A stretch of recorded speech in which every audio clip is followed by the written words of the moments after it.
Hello students. आज की class में हम देखेंगे ट्रायंगुलर फैक्टराइजेशन। एक्चुअली ये देखते हैं, पहले समझते हैं ट्रायंगुलर फैक्टराइजेशन में किया क्या जाता है। हमें यहाँ पे मैट्रिक्स फॉर्म किया जाता है। मैट्रिक्स फॉर्म करने से पहले हमें तीन चीजें फाइंड आउट करनी होती है। एक तो है, सबसे पहला आता है हमारे पास एल, दूसरा आता है यू और तीसरा आता है हमारे पास D.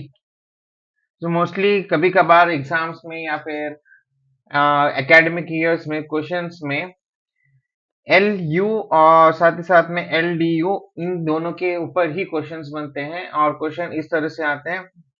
Try to find out the value of the L U value, या फिर एल यू फैक्टराइजेशन बोल के पूछा जाता है, या फिर एल डी यू फैक्टराइजेशन बोल के पूछा जाता है।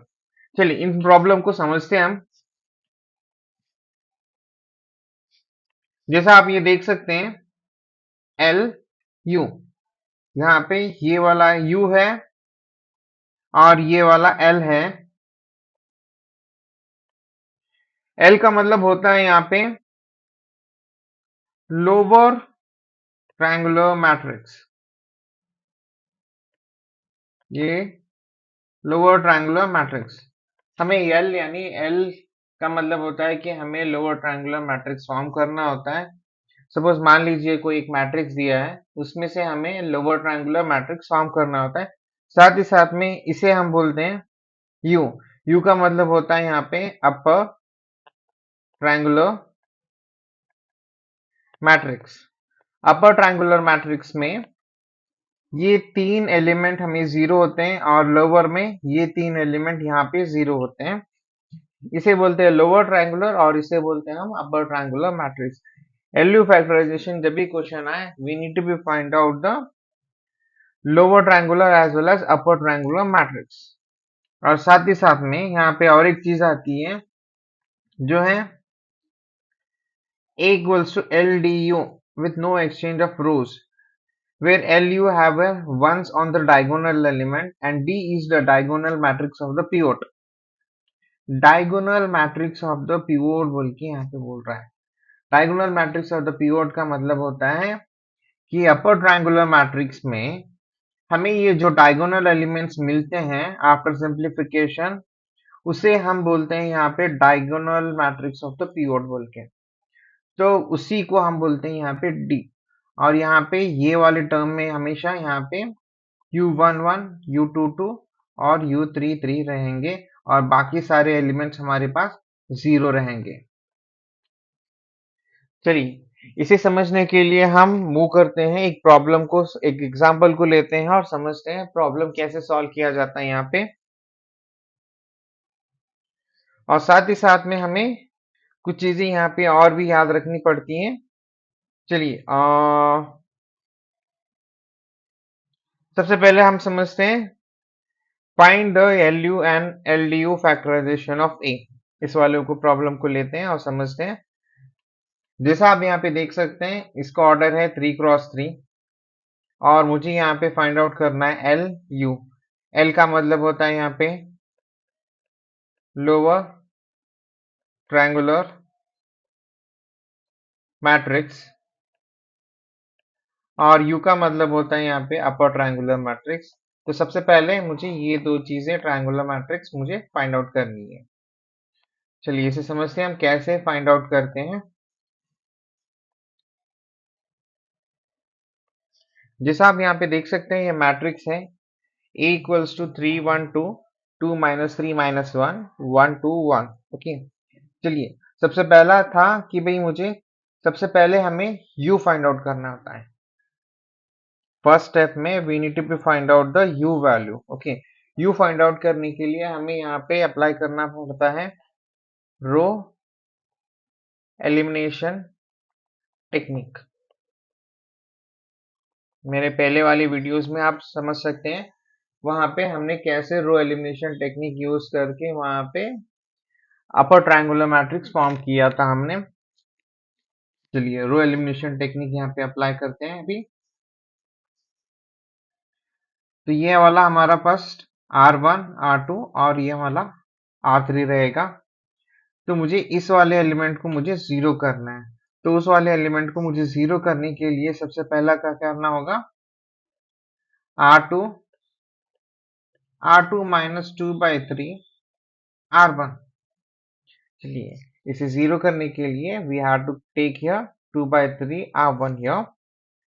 जैसा आप यहाँ पे देख सकते हैं R2 की वैल्यू यहाँ पे 2 है, माइनस 2/3, R1 की वैल्यू यहाँ पे 3 है, 3 कैंसिल हो गया और 2 माइनस 2 मेरे पास बचा 0, तो ये फर्स्ट एलिमेंट 0 हो गया।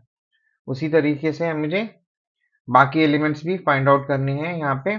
चलिए एक एक करके सारे एलिमेंट्स फाइंड आउट करते हैं और समझते हैं इसे। -3 माइनस 2/3 इंटू ये -3 माइनस 2/3, ये R1 है 1। अगर मैं ऐसे सॉल्व करूं तो यहाँ पे आएगा ये -9 minus 2 divided by 3 which is equals to -11/3। Next ये -1 ये 2 है, तो यहाँ पे -1 माइनस 2/3, R1 की वैल्यू वहां पे 2 है। चलिए अगर मैं इसे सिंप्लीफाई करता हूँ तो ये -1 minus 4/3, LCM we can take here 3, तो ये -3 माइनस 4 हो गया, so we'll get -7/3 here।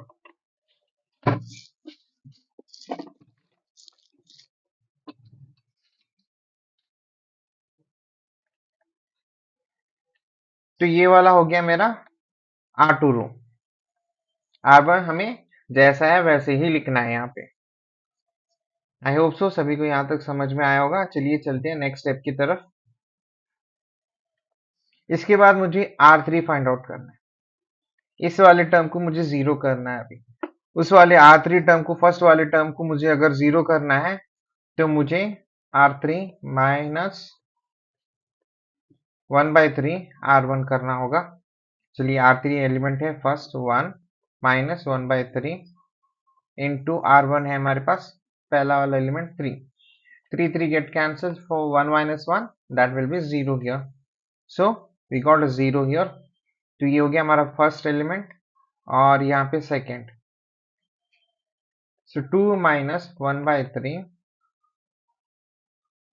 into 1, so 2 minus 1/3 will get here 6 minus 1/3 which is equals to 5/3, so we got 5/3 also। now last one here 1 और 2 को देखना है हमें। 1 minus 1/3 into 2, so after simplification 1 minus 2/3, we can take here LCM 3, so 3 minus 2 that will be 1/3, so 1/3 हमें यहाँ पे मिल गया।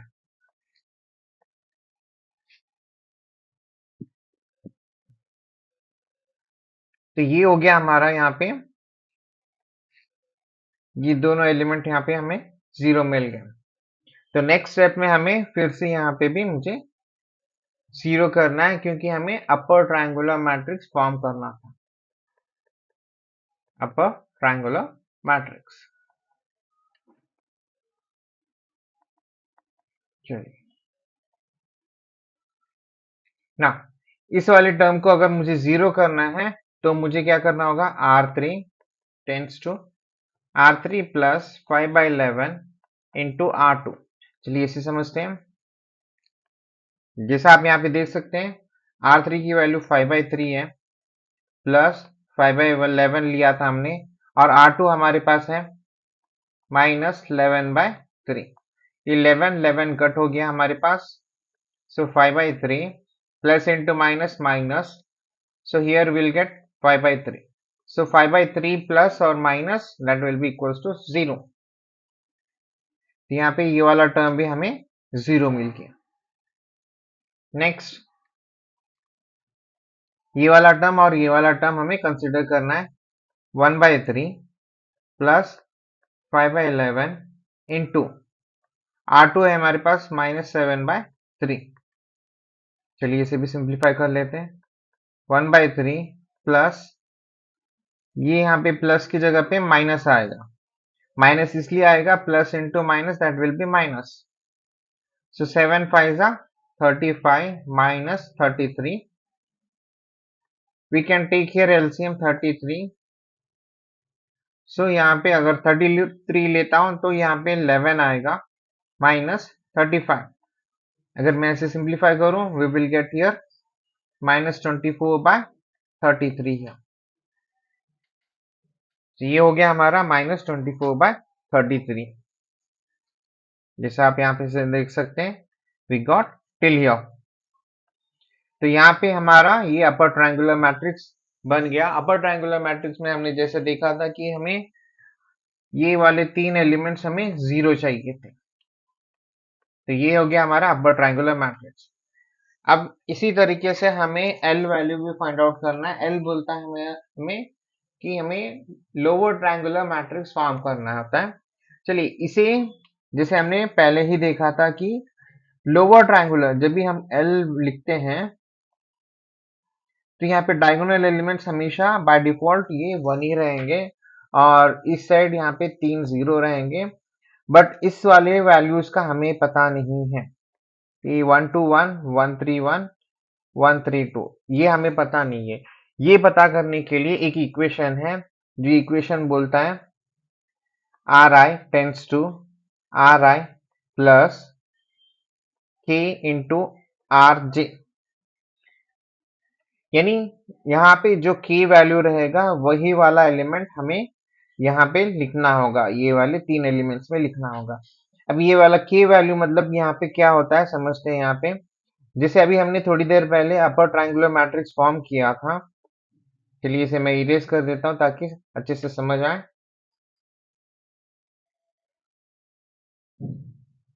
जैसा आप यहाँ पे देख सकते हैं, द फर्स्ट एलिमेंट इज -2/3, -1/3 और साथ ही साथ में यहाँ पे +5/3 है। चलिए इसे समझते हैं।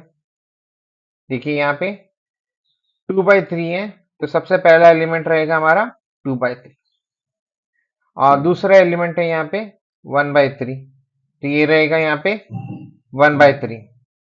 नेक्स्ट यहाँ पे +5/11 है, तो यहाँ पे आएगा हमारे लिए -5/11। तो ये वाले एलिमेंट्स हमें यहाँ पे लोअर ट्रायंगुलर मैट्रिक्स में हमें रखने थे। तो इस तरह से हमें U और साथ ही साथ में L मिल गया। चलिए, so we found the LU factorization here. Now we need to be find out the LDQ.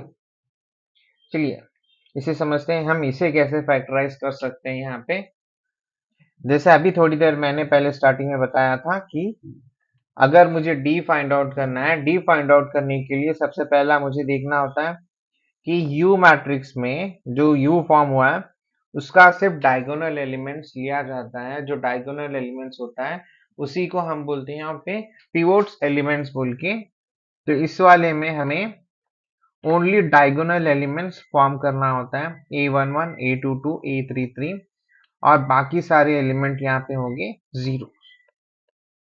तो ये हो गया हमारा D। चलिए यहाँ पे समझते हैं। जैसा आप यहाँ पे देख सकते हैं, L यानी ये वाला टर्म जैसा हमने वैसे ही रखा है, ओके। और D यानी ये हमारा D है, ये this is L, this is D, this is U। D पे आप जैसे देख सकते हैं ये सिर्फ डायगोनल एलिमेंट प्रेजेंट है और बाकी सारे एलिमेंट यहाँ पे 0 है। चलिए यहाँ पे रब कर देता हूँ और एट लास्ट ये वाला U एलिमेंट जैसा है वैसे ही हमने सब्स्टिट्यूट किया है। So here we going to be form the LDU। तो ये हमारा हो गया फाइनल आंसर। इस तरीके से हम यहाँ पे फैक्टराइजेशन निकाल सकते हैं, चाहे वो LU हो या फिर LDU फैक्टराइजेशन हो। So with the help of in this way we can able to calculate this factorization। चलिए और एक प्रॉब्लम लेते हैं और समझते हैं कि हम इसे यहाँ पे कैसे सॉल्व करते हैं। चलिए नेक्स्ट प्रॉब्लम की तरफ चलते हैं। चलिए स्टूडेंट्स नेक्स्ट प्रॉब्लम की तरफ चलते हैं। Find the LU factorization। Find the LU factorization for the given matrix. The given matrix is 2, -3, -1, 2, 3, 4, -4, 1, -1, 4, 1.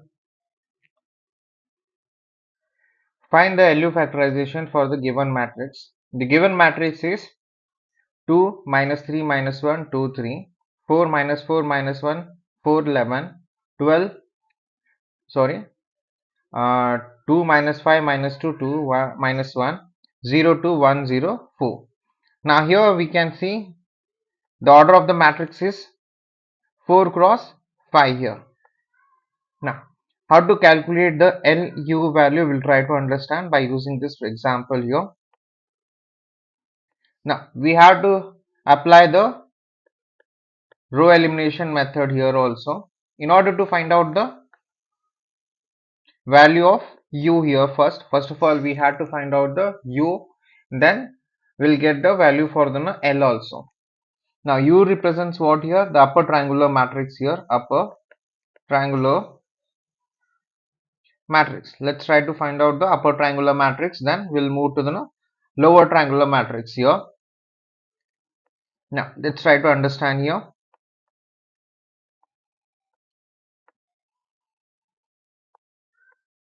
Now this is R1, this is R2, R3 and R4.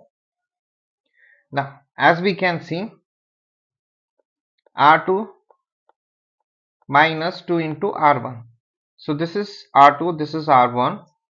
Now 4 minus 2 into 2, that will be 0 here, so we got 0.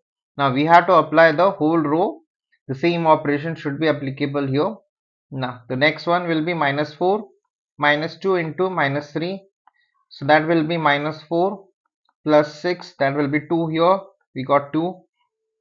Minus 1 minus 2 into minus 1, so again minus 1 plus 2, that will be 1, so we got 1. The next elements were 4 minus 2 into 2, that will be 0, we got 0 here. Now the last one 11 and 3, so 11 minus 2 into 3, 11 minus 6, that will be 5 here, so we got 5 here. Now we got the value for the R2 here. Now similarly we have to calculate for the R3 as well as R4.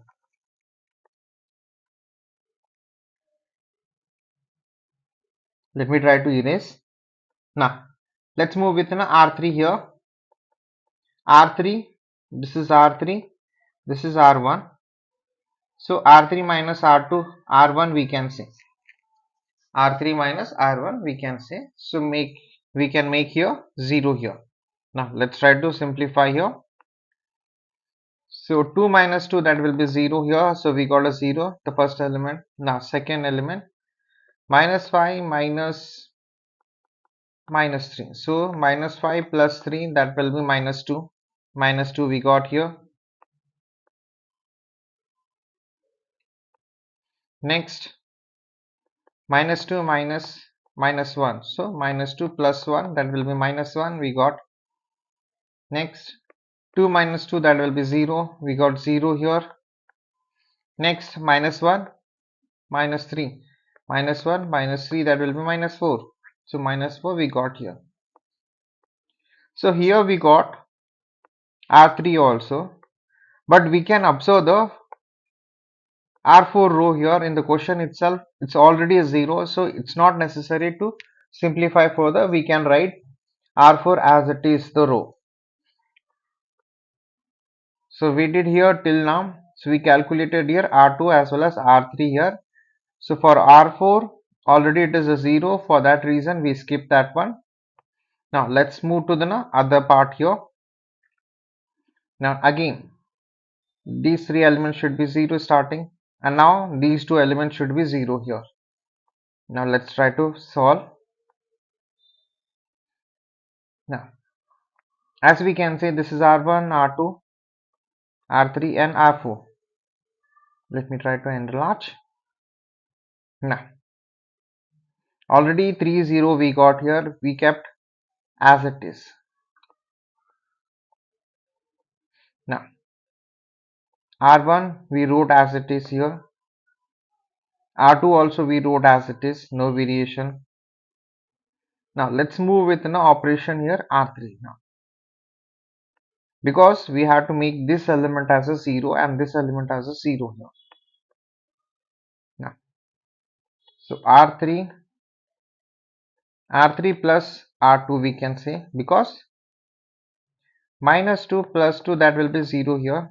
So we got a 0 here. Now next, these two elements we have to consider. So minus 1 plus 1, that will be 0. So 0 we got.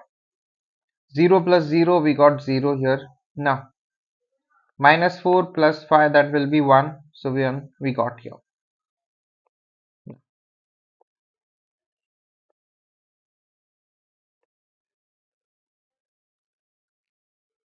Now next,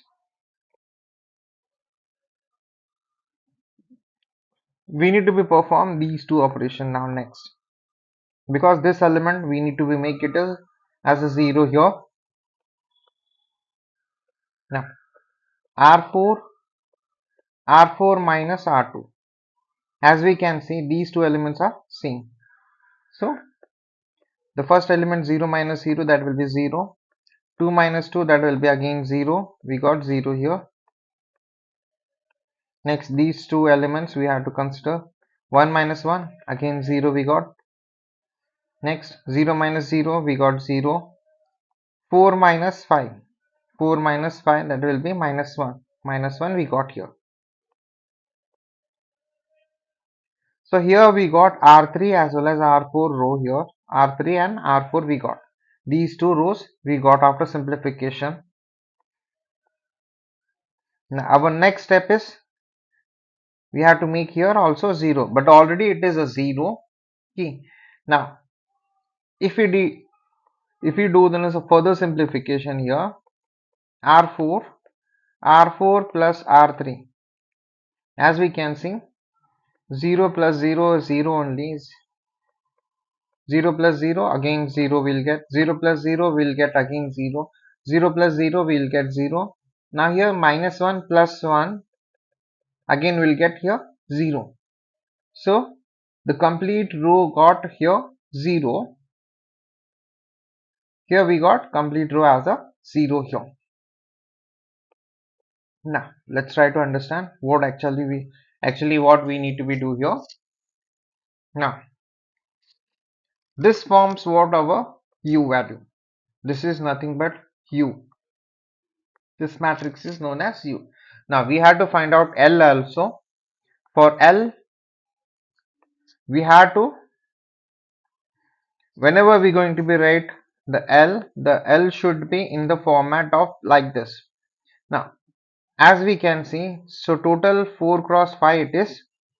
Now here also 4 cross 4 I have to take, because the diagonal element should be 1 1 1, and the rest of the here the all the elements should be what, 0. Now just much we did. Okay. Now next we have to fill these elements also. For that, R2 is nothing but here 2. So we kept 2 here. Next, R1 here, the coefficient will be 1 here. So we kept 1 also. And as we know, we not mention R4. So by default it will be a 0. Next, let me try to erase all. Now let's try to come here. What is the value? Plus R2. So means here we need to be right here minus 1. Next, here minus R2. So means plus 1. And at last, this R4 again plus R3. Plus R3 means we have to take a minus 1 here. So this forms what? L also. I hope so. Till here everything is clear. आशा करता हूँ सभी को ये problem समझ में आया होगा. How to calculate the LU factorization here. अगर वीडियो अच्छा लगा हो तो लाइक, सब्सक्राइब और कमेंट कर दीजिए. मिलते हैं इसी के साथ अगले वीडियो में.